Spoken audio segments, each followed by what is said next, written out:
This is Tim. This is Emmet. This is Mark. And this is Deconstructing Comics.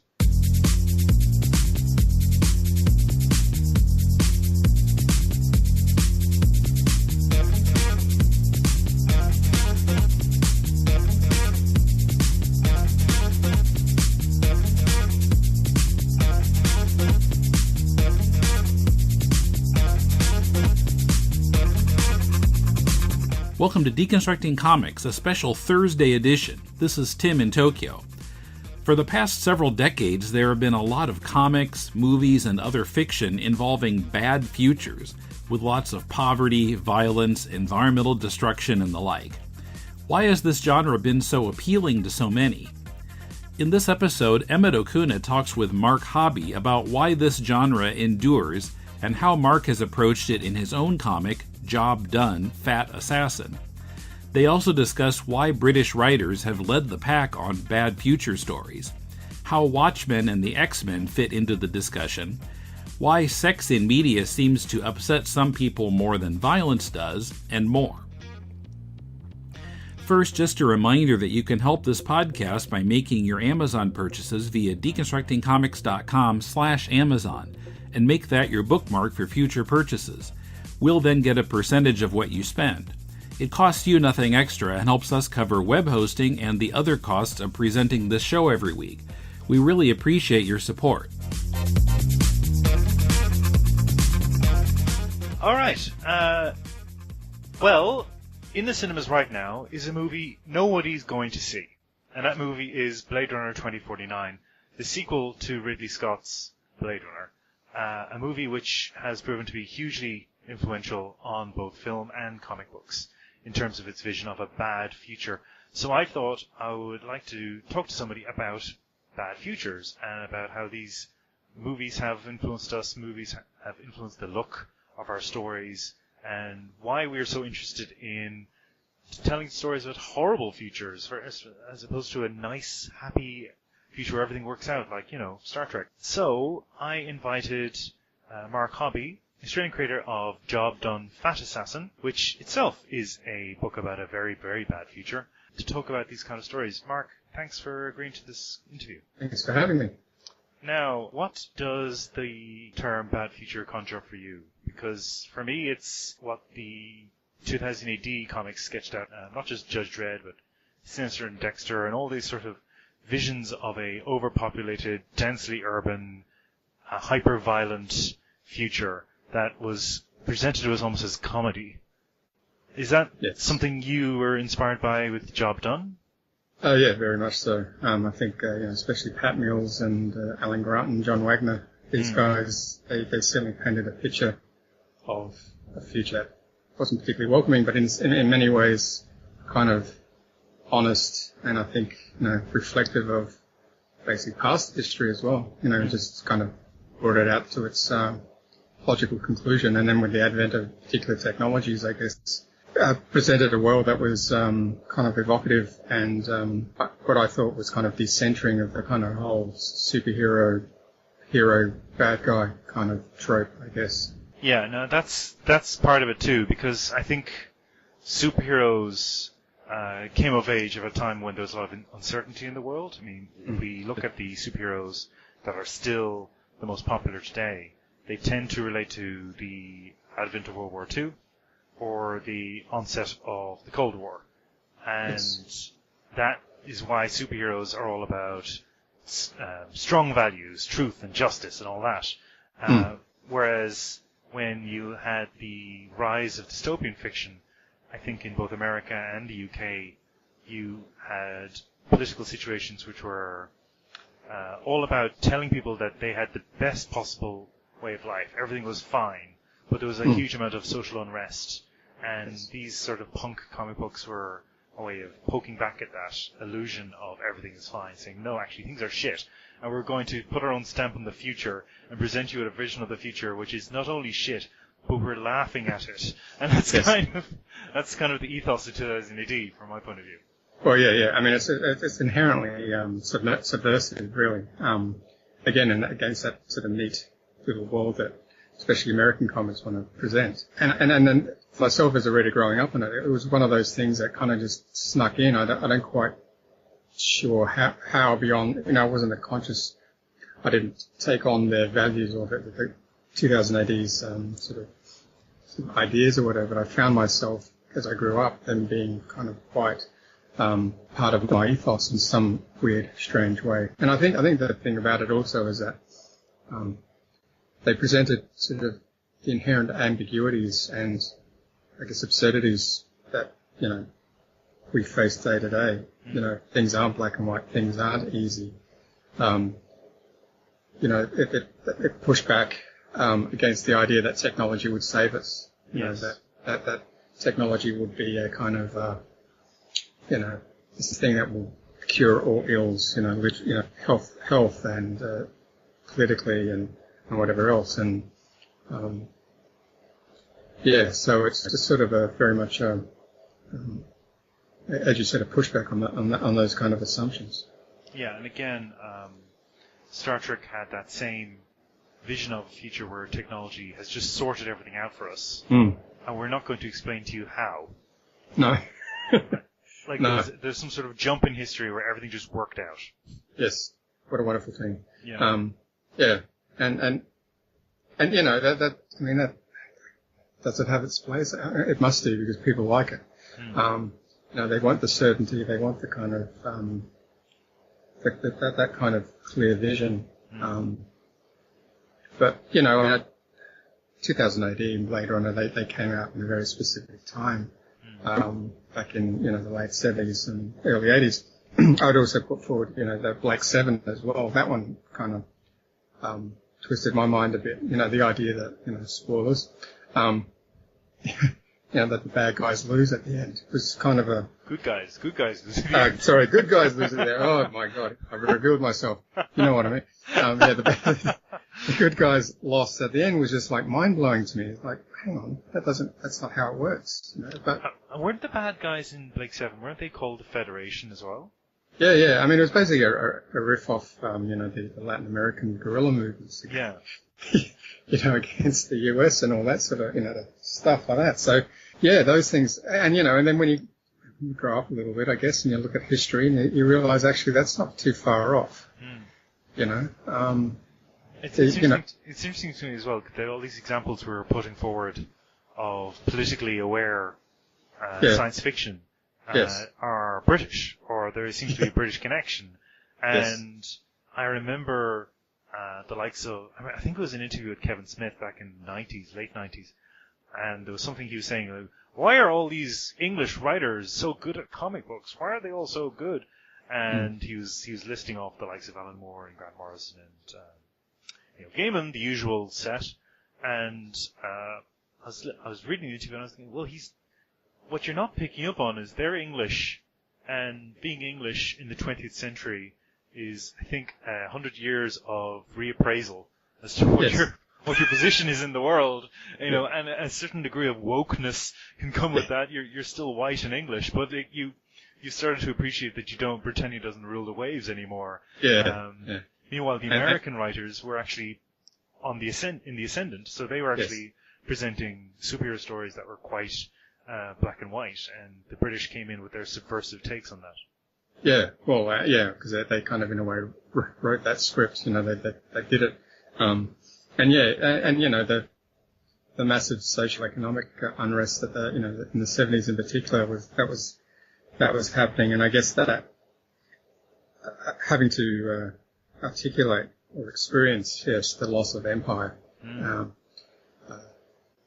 would be quite I guess challenging in a way, and even now, I guess the US comics are still clinging on to that bright future, and they will save us all sort of mentality. And even within American comics, most of the times, whenever those kind of subversive things were written about, it's generally, British guys anyway. I'm thinking of martial law, Pat Mills and various other things. Martial laws are a really interesting example, because that's Pat Mills just being extremely overt. in his. That's right. Like he's taking on what we've just discussed, and he's made it very explicit as to what he's doing. Where Yes. you have all the superheroes are just monstrous, and the hero is this fetishist who is torturing himself, and even his whole identity as being working class is so parodic as to just be a joke itself. It's like, you can't take anything seriously in that book. No, no, not at all. I mean, it's the same with Garth Ennis. I mean, all those guys. They've all been. I'm trying to think of American writers who've kind of. I mean, they obviously have to be, but so the main guys, they're generally not. I mean, I'm thinking of Frank Miller, with Martha Washington, kind of had the same thing. Was kind of questioning certain things. But, yeah. It's interesting with American writers as well is whenever they do, like Frank Miller is a good example of this, but whenever they do seem to be presenting more of a critical take in their fantasy or science fiction storytelling, they tend to skew more to the right, and then they become progressively more right. As their career lengthens, because they've identified, I suspect, they've identified themselves, well, this is what makes me different. Yes. So I'm going to focus on this. Yeah, Then they become a parody of themselves as well. They become like their own characters. A little too forceful, a little too on the nose. Yeah, no, that's an excellent description of Frank Miller, yeah. I think you could also throw Chuck Dixon in there too, and a few other names. Yes. I won't bother to mention, but yeah. Yeah, no, I agree. I think that, there's a definite difference between the two sides. And again, as you being an Australian creator, I'm fascinated with Australian comics just from the point of view of being considered Western, but being on the other side of the world. So there's that sense of kinship with both American and UK cultures, but it's definitely not that as well. It's also sort of transported culturally, physically, geographically, and you're also plugging into that too. Is this these tensions between better futures and bad futures, were they things you were conscious of when you wrote Job Done, or is that something you were thinking of as you were doing Job Done? No, I think I was pretty much committed to the bad future idea. Yeah. It just seemed sort of truer, I guess. It seems more interesting. The idea of presenting this kind of near perfect world just seemed to be a bit of a lie to do, to do it that way. Yeah.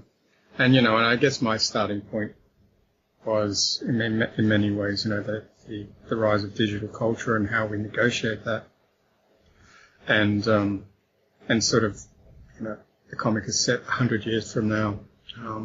And the kind of the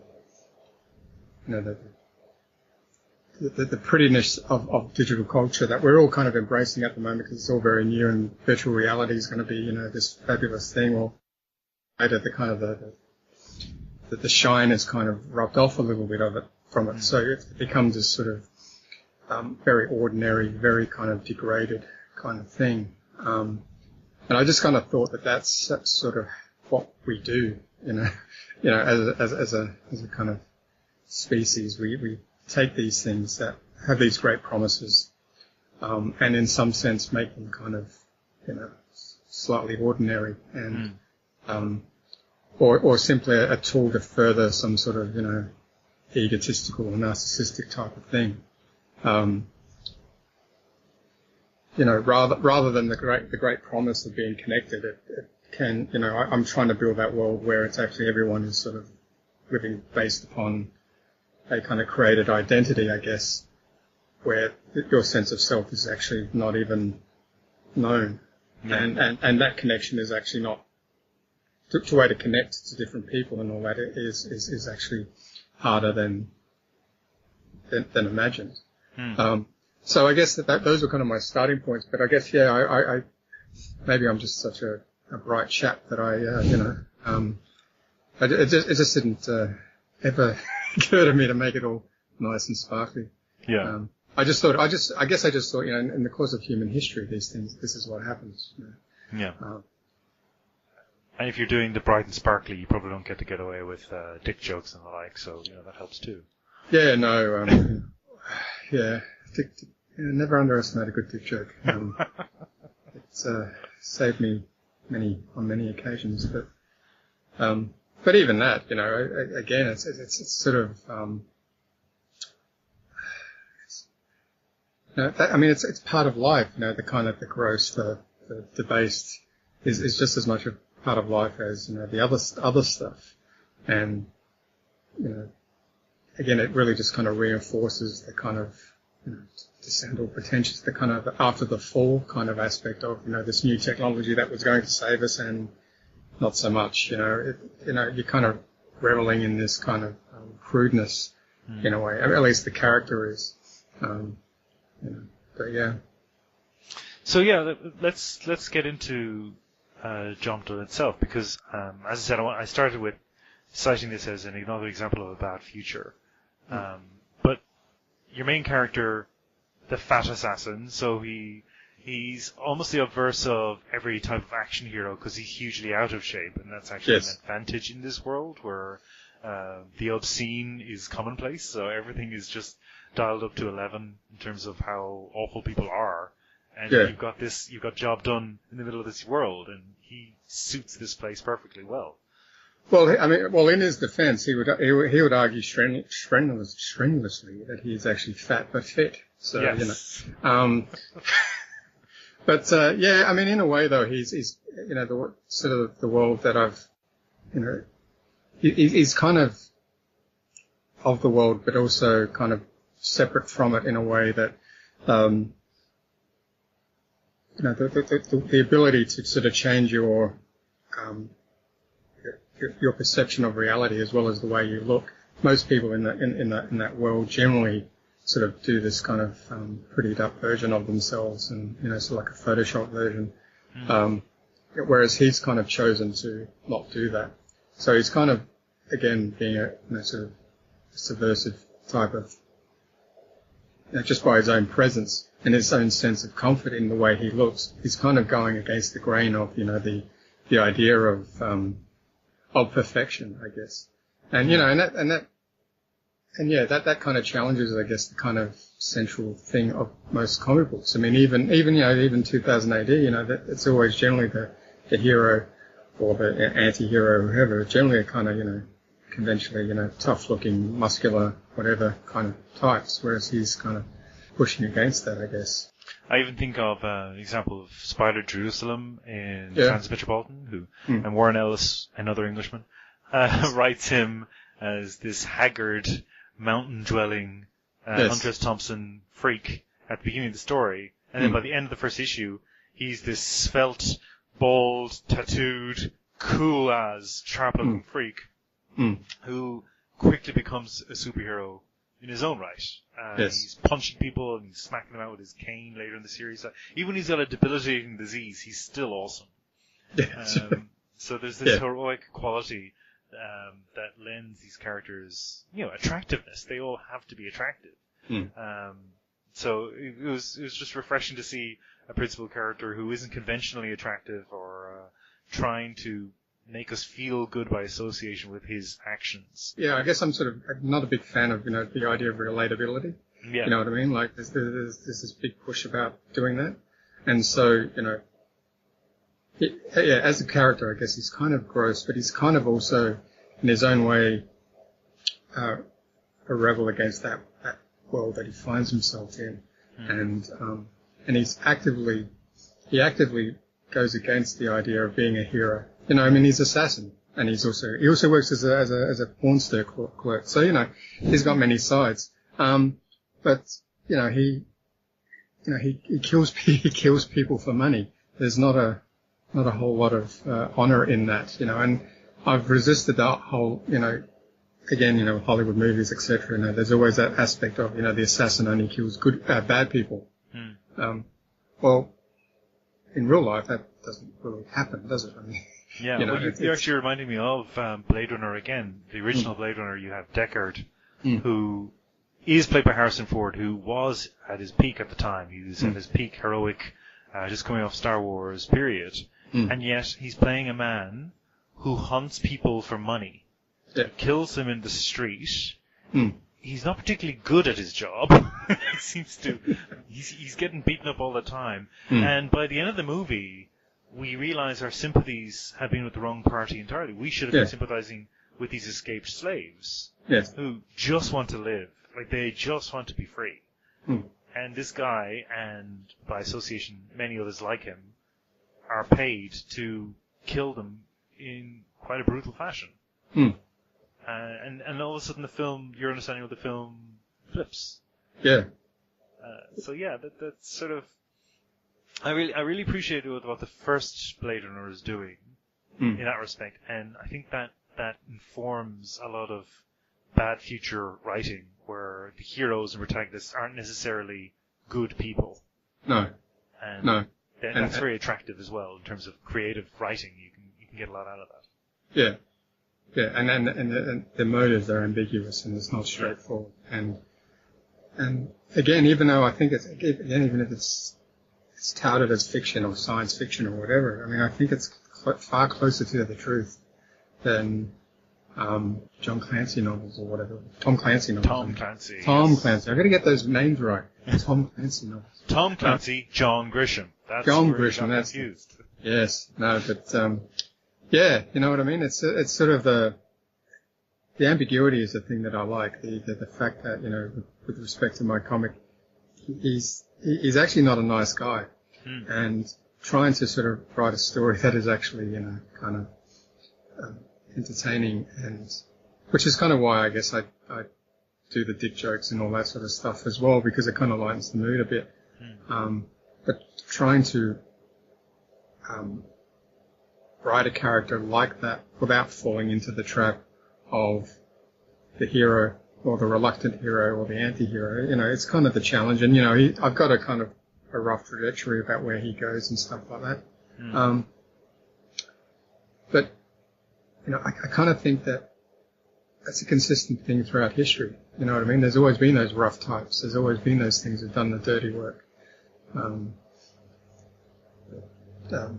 Yeah, and this notion of the hero is kind of certainly the way it gets presented in, you know, a lot of movies and comics and various other things is, I don't know. I mean, it's slightly ridiculous and slightly propagandistic. You know what I mean? It's like,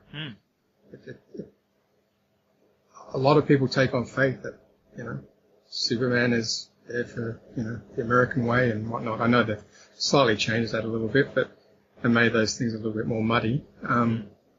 But even now in the general population, it's still sort of he's still seen as a symbol of kind of his values are these perfect values that we all must live by, as if somehow they're not mediated by all sorts of different factors and you know, foibles and whatever else.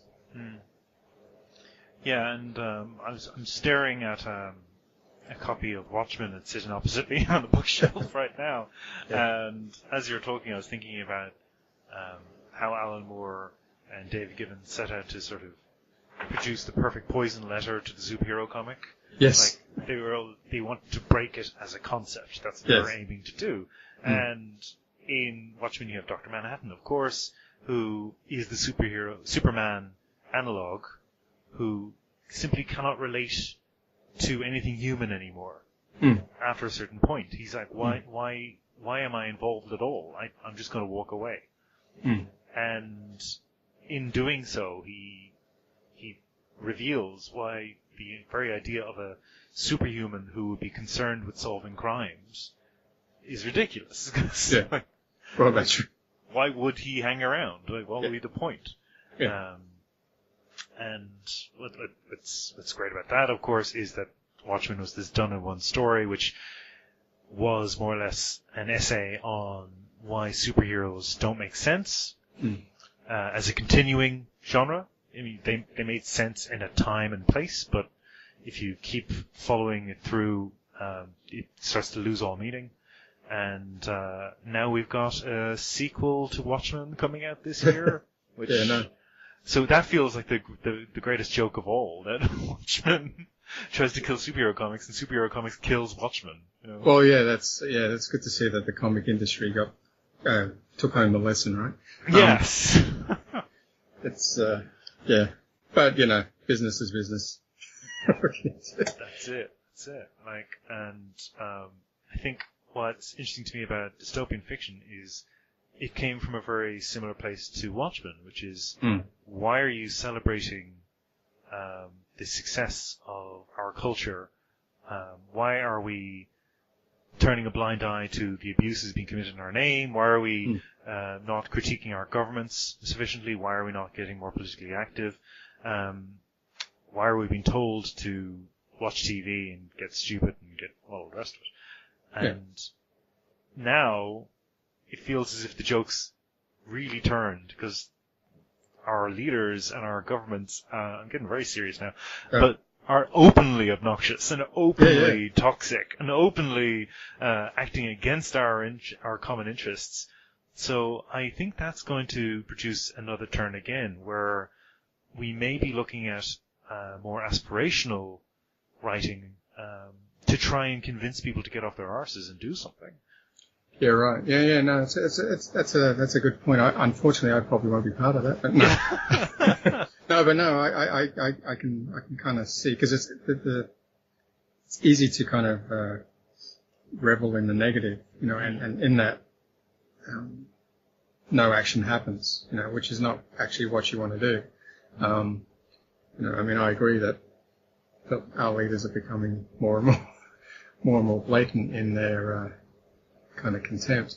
And it's almost like, well, what are you going to do about it? You know what I mean? Like that's what they're saying to us, and we'll just go watch a movie, or write a meme, or whatever, something like that. Well, it's interesting because you're talking about earlier on about this idea of a virtual community and virtual society, because it seems as if that idea of being connected all the time has replaced doing anything in the real world. Yes. Like, if we're exchanging memes and GIFs and insulting each other on Twitter, we are getting the same dopamine effect to actually having an argument or trying to help someone or trying to make the world a better place, whatever that is. Like, it's the virtual is sort of absorbing our real life day-to-day actions. Well, yeah. I mean, and it's really easy, right? You just like a thing and that's it. You're done for the day. Save the world. And I guess that sort of links up to the comic there. There's this sort of disconnected thing in a world where you're meant to be connected, where you're living this sort of notion of yourself that's not even, possibly not even true. Or, I have another story where it is also hyper violent, but it's done as a kind of form of entertainment. So the idea of it being kind of, these are real life victims and stuff like that is kind of obliterated. And we see that it goes in, sort of the gun debates in the US, where people seem more, they're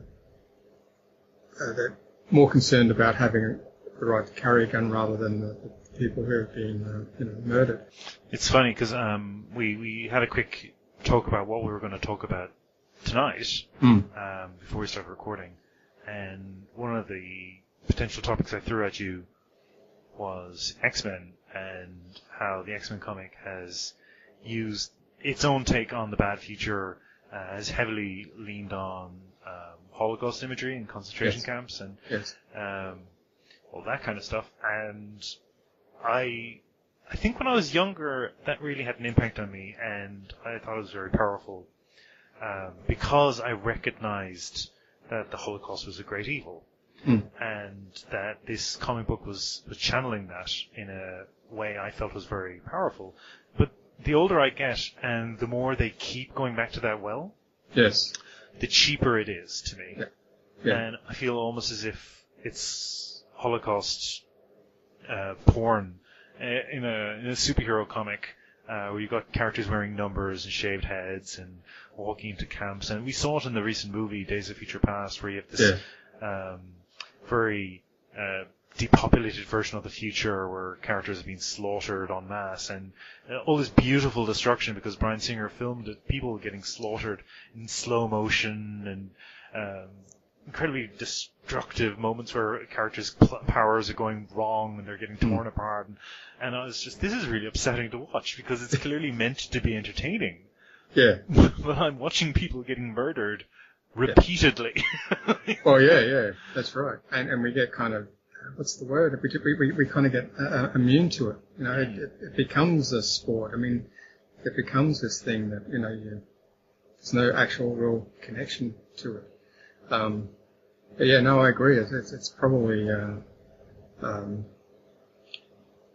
time to put it to bed in a way, you know. But it is a kind of evocative thing, and it's very much part of that mythos. And I guess it's a very easy way of being emotive, I guess. You know, the appeal of the X-Men, I think, has always been that idea of, you know, I guess comic book people, at least for a time, felt slightly persecuted.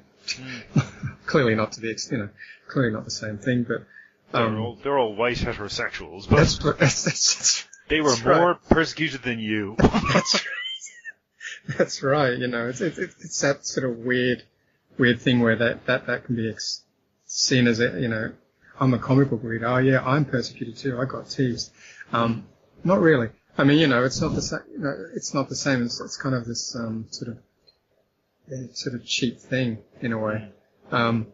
It's only really sort of recently that I've actually kind of thought about that in a similar, you know, way. And I read something yesterday actually about the movie Revenge of the Nerds, where that's a kind of turns out to be a complete horror show. Yeah. You know, and these sort of white middle class, upper middle class people being persecuted, and, you know, as if somehow in replacement of actual, you know, social groups that are, you know, in America, you know, oppressed or whatever. But, you know, again, it kind of reflects, you know, who has the spending power, and who will go to those movies. So of course it's going to be the white middle class types, and so of course they're going to replace the real life oppressed group with the created fiction. Then now we have the alt-right.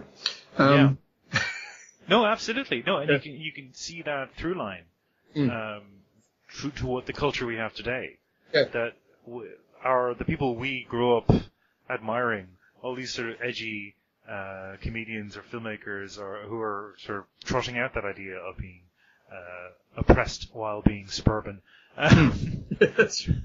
Have inculcated that ethos, and now you've got this really toxic culture.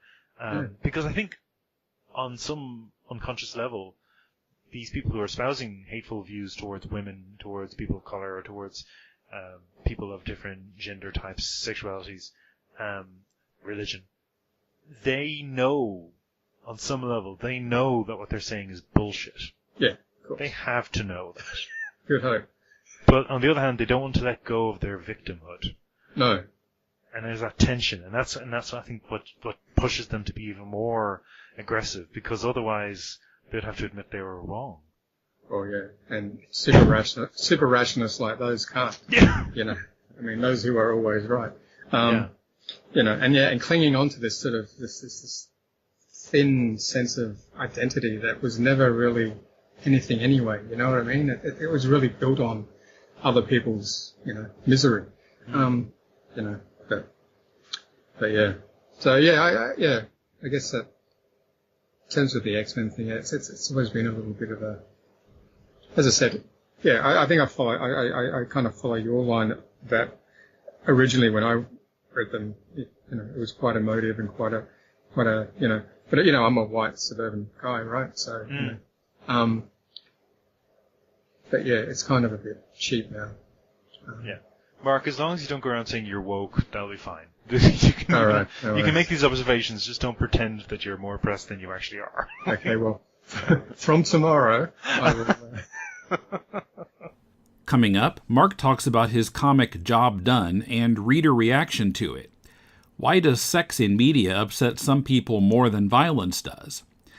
Impressions of Blade Runner 2049, no spoilers, and how both Blade Runner films depict technology, and more.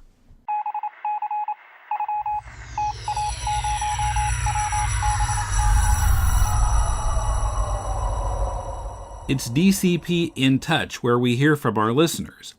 The Old Buzzard commented on our blog post of episode 573, Coombs' interview with Brian Talbot. He writes, "It is difficult to hear Brian due to the different volume levels between Coombs and him. Good content from what I could hear. Gave up after 35 minutes. My ears." Buzzard and everyone were sorry about the sound quality in that episode. As I think Coombs explained in it, scheduling issues led to his trying to fit the interview in at a time and place where he couldn't get optimal sound quality. I've been faced with similar situations, such as when I interviewed Jeff Smith, and Skype issues on his end forced me to have to settle for a phone connection. There's a tendency to fear that the choice is between poor sound quality or no interview at all, but we'll try to do better in the future. Gregory Giordano commented on our YouTube channel about episode 574, in which Irene Strikalski talked about thumbnailing pages. He writes, "Great podcast.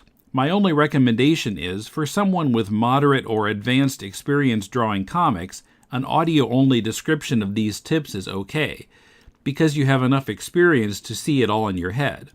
But for people who need these tips, visuals to explain the concepts is critical. It would be great to see a series of slides, or if you and Irene Strikalski were screen sharing her examples, or her sketching on a tablet quickly. Any or all of that would make this more useful to a beginner or student.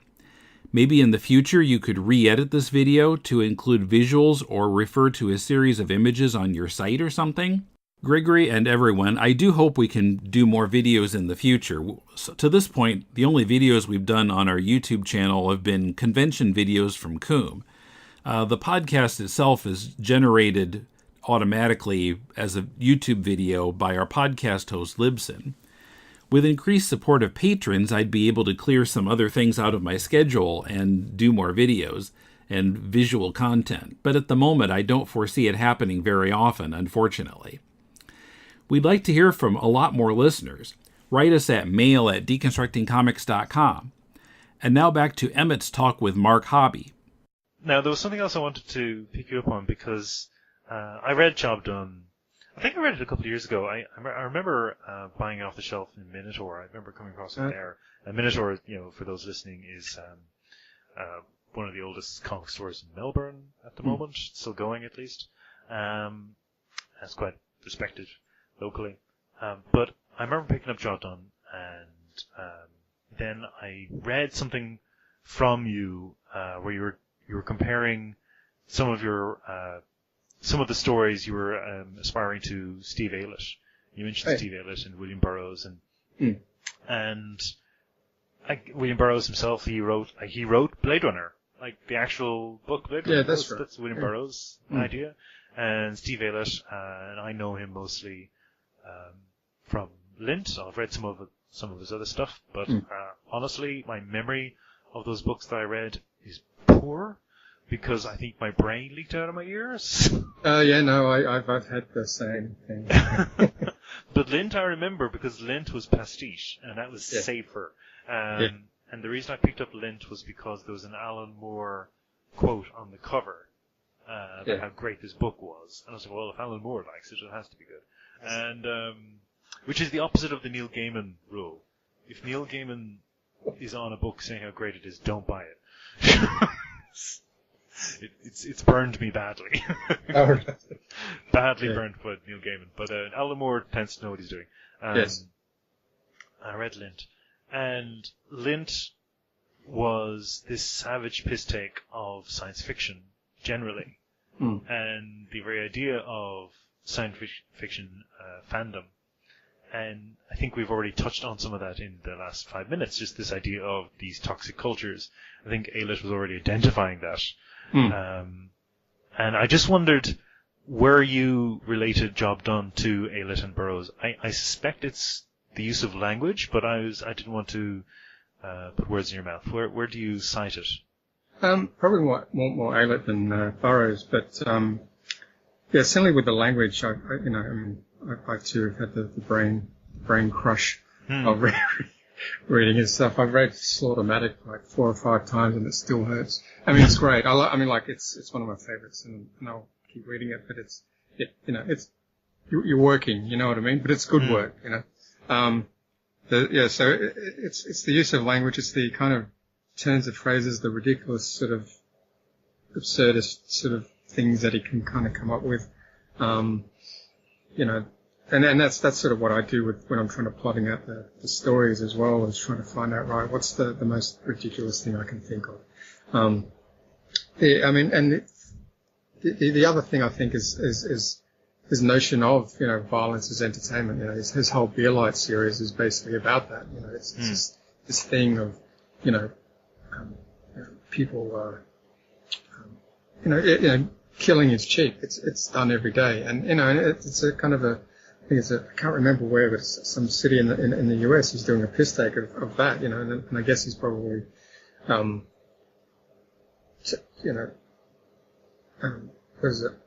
parodying the whole gun debate thing, you know, in a way, you know, the way that people can just normalize these things.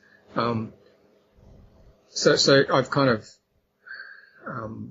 adopted that idea of violence as entertainment, and there's a whole sort of 3 or 4 stories that do that thing, and it's done as a kind of like a blending of pop music with just random gun violence and stuff like that, and people kind of walk around hoping for, you know, to be attacked and whatever else. And I also sort of do the thing with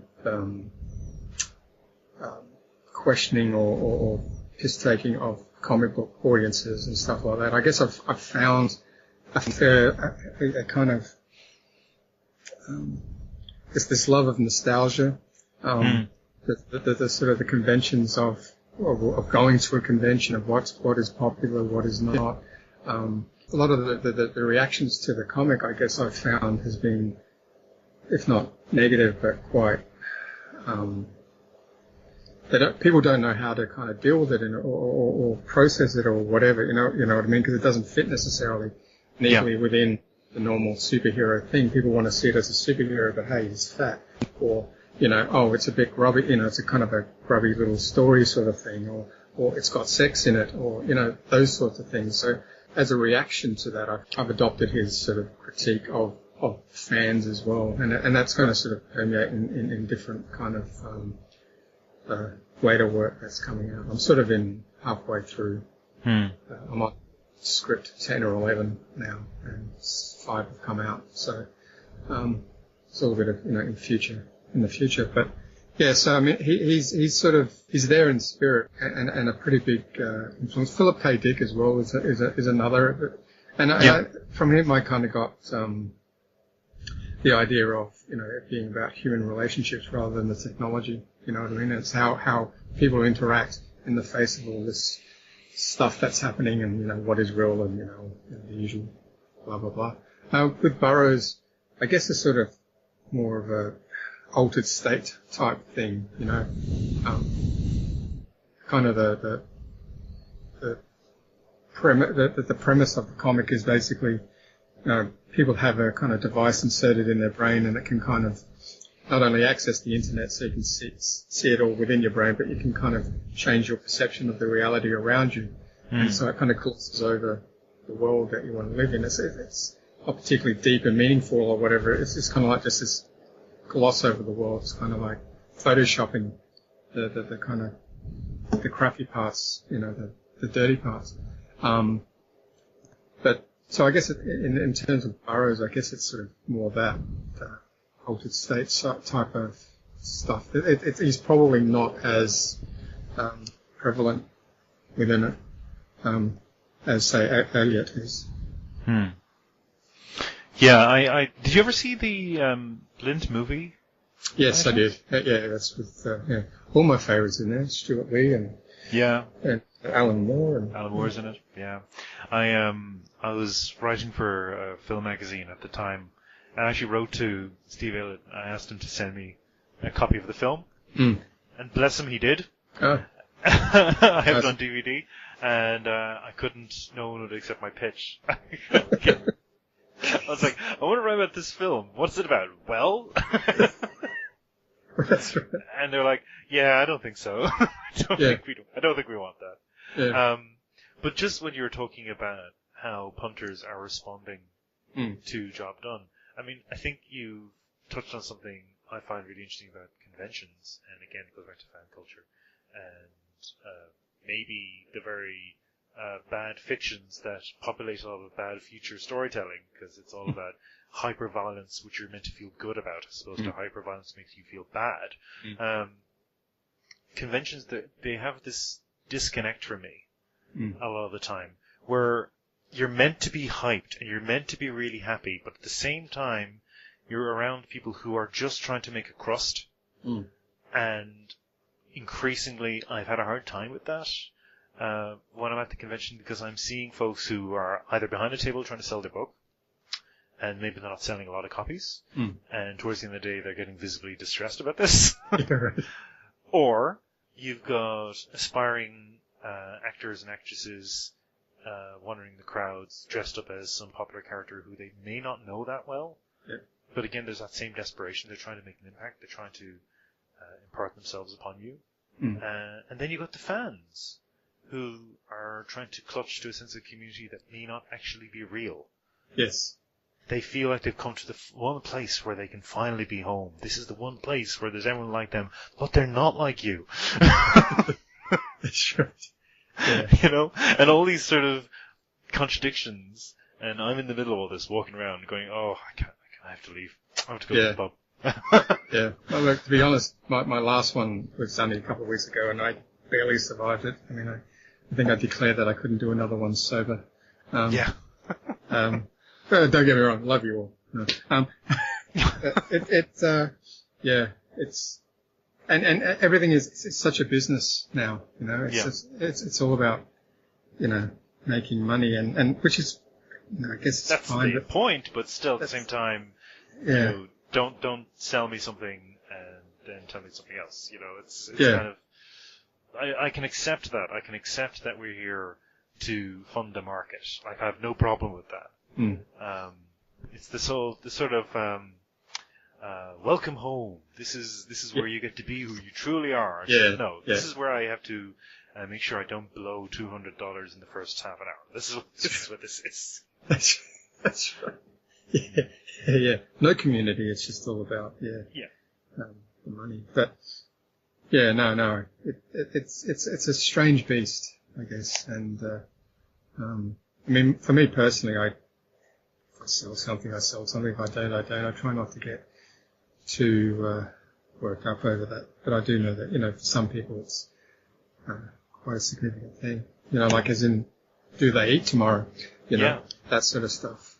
I'm in a reasonably comfortable position where this thing is very much a sideline, even though I'm doing nothing but writing these bloody scripts every day.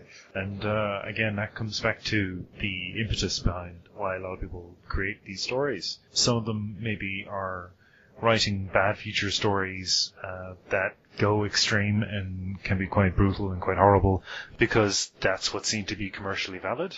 Yep. And others are trying to produce something that they feel expresses a view or is putting something out into the world that they would like to see. And it's that, again, that juxtaposition between those two groups. Unfortunately, with the former group, you're going to have some ugly, ugly shit. Yeah. And if they outcompete you, then it's rough, you know. Well, the allure to do it yourself is kind of strong. I mean, I guess with my comic, on the surface, it's kind of a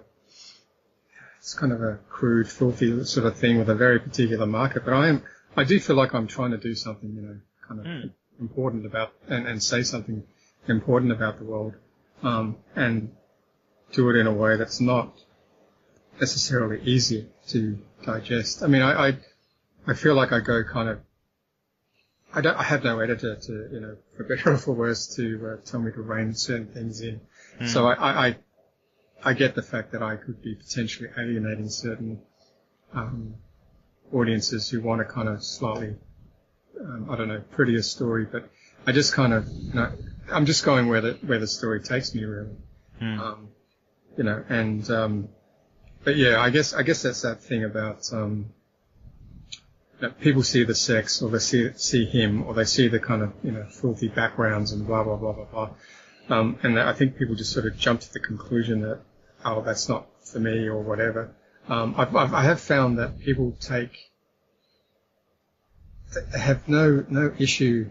They can deal with violent scenarios, violent covers, violent this, violent that, but have some sort of sexual content on there, then they get very, very worked up about it. Yeah. I think they find it very hard to deal with. I always think of the Spike Lee movie, Summer of Sam, which, given the name, Summer of Sam, yes.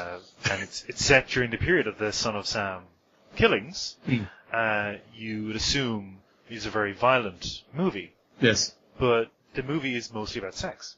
Yes. And I have a horrible sinking feeling I might have talked about this on another podcast recently, but it comes to mind because I feel Spike Lee did something very interesting there. He did a bit of a switcheroo. He got people to go see this movie with the promise of violence and then sold them sex. Yeah, right. In a way that made a lot of people very uncomfortable, and I say that because I went to a screening with some American friends who got quite upset after the movie. It was fascinating for me. It's I'm going to put my armchair sociologist credentials on here and see what this is about. But I was really curious about why Spike Lee would do a movie all about a serial killer, ostensibly, and then actually make a movie all about Studio 54 and sexuality in the 70s.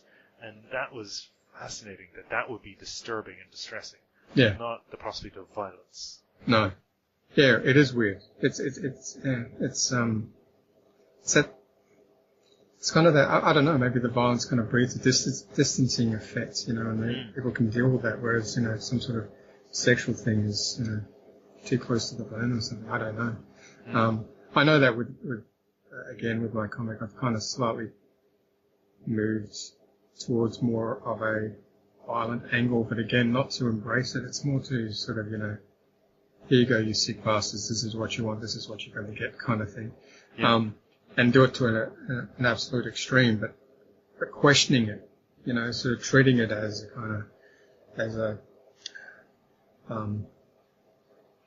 as a point of criticism rather than, oh wow, Batman has punched the shit out of somebody, 15 times. He will never walk again.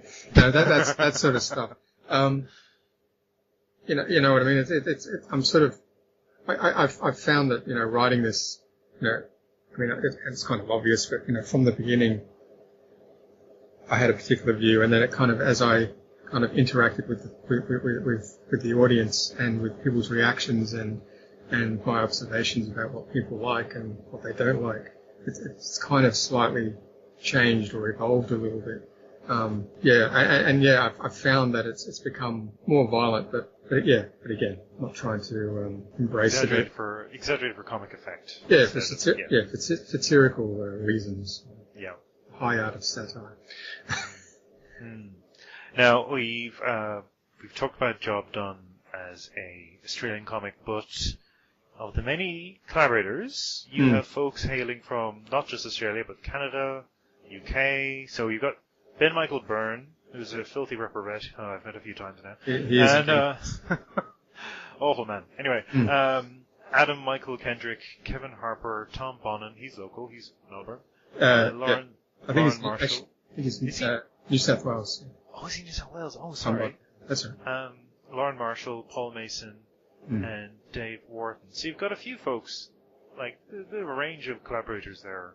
Yes. To describe your bad future. Yes, and I've been actually really lucky with all of them, really. They've kind of all embraced it in their very different ways. Ben being the filthy retrograde that he is, he was the first guy on board, and when I started seeing the pages that he was producing from my script, I was like, yep, he's the one.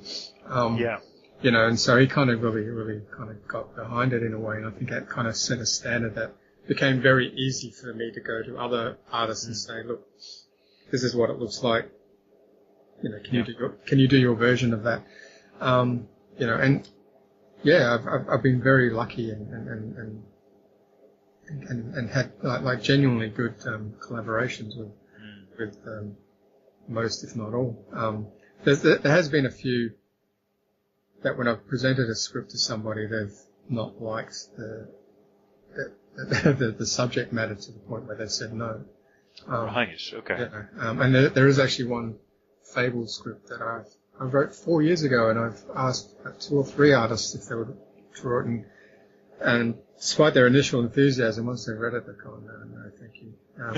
But I've managed to convince Ben to do it, so he's the one with the appropriate level of debauchery to do that. So he was very enthusiastic, and hopefully still is. I don't know. But anyway, speaking of Bad Futures, Ben Michael Byrne he did a book himself called Cranburn, which managed to be Mad Max but worse. Yeah, that's right. Like, let's push this boat out a little further. Let's see how much more gross we can get. Yeah, and that's Cranburn. And you know, like it's a really good book. You know, like it's really strong. Yeah, I don't want to sound dismissive at all. Oh, no. I really enjoyed it. Yeah, no, I didn't take it like that at all. But yeah, I mean, but very different, I guess, to mine in the sense that his is very straight, you know, blood and guts kind of stuff, I guess, or hyper violent. But and if people want to find your stuff, they can look it up on. I'm going to get this wrong. I'm going to say it out loud for the first time in my life. onaindie.com.au. That's right. Which is the Australian indie comics marketplace, online marketplace. That's right. Yourself and a bunch of other folks are up there, it's a great initiative. And you mentioned before you've been attending conventions, so Supernova, Oz Comic Con, the likes of that. Yes, and a few mainly in Sydney, sort of smaller things. I've been to the MCA Zine Fair a couple of times. That was always fun. Yeah. It's mixing it with different people. Yeah. Well, it's a different crowd, isn't it? It's a much more different crowd. Yeah, I can understand that. And just to bring this conversation full circle, because I sort of tangentially related us to Blade Runner, so I'm gonna tie that knot off. Yes. What did you make of the new film, Blade Runner 2049? I've only seen it today, so I'm still kind of You're still processing it. I'm still processing, but I liked it. I mean, it was it's been 20, 30 years or whatever, I can't remember now, but it and so many different theories about this and that, so it's really good to work out what's what, and I'm not going to spoil it because I'm assuming others know it. Yeah. Oh yeah, no, it's definitely something. I mean, I had issues with it myself. I had some notes of criticism, but at the same time, I think it's well worth seeing in the cinema, and it's a shame that apparently the punches haven't turned out. Yeah, I mean, I think it. I mean, again, not to wasn't give too much away, but it kind of again plays with the ambiguities that the original one did, and I watched the original after many years last week, and really enjoyed that again to watch that, and again, I guess in light of my own writing, just how kind of influenced I was by it without necessarily consciously being so. I watched the original, the final cut, Blade Runner, the final cut, and I think I paused on a particular screen. I was going, I am sure that's a panel from Transmetropolitan. Yeah. I'm sure of it. And of course, you look at Blade Runner, and I see Ridley Scott maybe rifling a few pages out of 2000 AD. Yeah, absolutely. Setups. Carlos Esquerra, obviously. I mean, that sort of stuff. And the thing I kind of noted was, in watching the original was, and I kind of had this, because I was kind of looking for it in the latest one too. But the sort of ever-present sound being ever-present of the technology in the background, like there was this constant hum Yes. of excuse me, of technology just sort of being there, and whether or not anyone's actually ever, especially in the cities, living in the cities, have ever actually experienced true silence. You know what I mean? And that kind of stood out. You're right, aren't you? Even in J. Sebastian's house, which is quite classically laid out, and it's this old Hollywood location that's been used in lots of movies. I think it dates from the first golden age of Hollywood. And he's walking around in an apartment, and you can hear the hum of the airships going over. Yeah. These airships with these giant electronic billboards on the side of them. Yeah. It's constant that sound in the background, almost like whale song.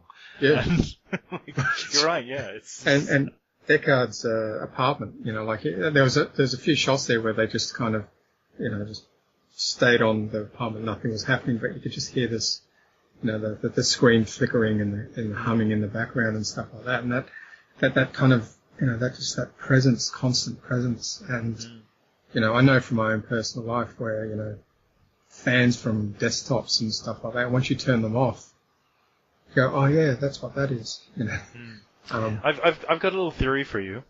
I was thinking about this today, about Blade Runner, and about that very point, about how the domestic technology is much less sophisticated than the domestic technology we have. Right. But the spacefaring technology in Blade Runner is far in advance of anything we have. And going back to what you were saying earlier on, where you were saying that bad futures tend to depict technology that has not solved all our problems. That we trust in technology too much, and it presents us with a future which is just the same as today. All our desires, all our mistakes, all our failures, writ large by technological advancement. I think Blade Runner is the future promised by JFK's aspirational, we're going to go to the moon. Yeah, right. And that's what humanity focused on, getting into space, and it still goes wrong. Yeah. Because we focused on how do we make our lives more convenient. Yeah. In the world of Blade Runner, they were all about expansionism. They're all about getting out into space. Yeah, right. And we still screw it all up. Well, man, that's, you're going to build slaves and stuff. That's it. They went back to slavery. They just did a mulligan on the American colonies. They just decided to bring all that back again. That's it. It's the problems of a class society. Yeah? It's and various other things. But yeah, no, I get it. It's a good theory. I think we might leave it there. Where can folks find you online? I guess Facebook, Mark Hobby, or was it / Job Done? Yeah, that'd be the one. Job Done. And Job Done. You can also find Job Done issue 1 on Comixology. As well. Yes, you get can. A taste of that. And yeah, listen, man. Thanks very much for taking the time. Thank you for having me. Really appreciate it, and looking forward to more bad future ramblings from yourself. I'll try not to disappoint. Oh. Cheers, sir. Thanks very much.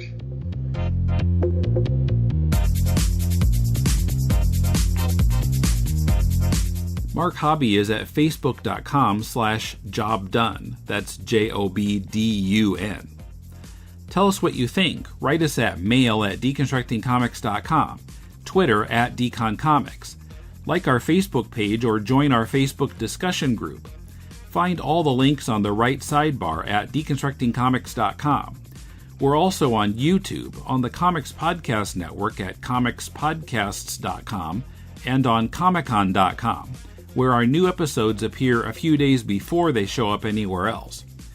Also, please give us a review on Apple Podcasts, Stitcher, Google Play, iHeartRadio, or wherever you find podcasts. We really need more listeners to give us reviews and help us stand out from all those other comics podcasts. Our theme is from bensound.com. On Monday, I'll be back with the third installment of my talks with creators at Helioscope Studio in Portland, featuring manager Steve Lieber on the history of the studio and the advantages of membership. intern Maria France, another young artist inspired by Calvin and Hobbes, and artist Ben Dewey with a deep dive into his process on the story he's working on for Dark Horse's Beasts of Burden series, managing your comics creation time, and what was good about Rob Liefeld's work. Till then, this is Tim, and thanks for listening to Deconstructing Comics.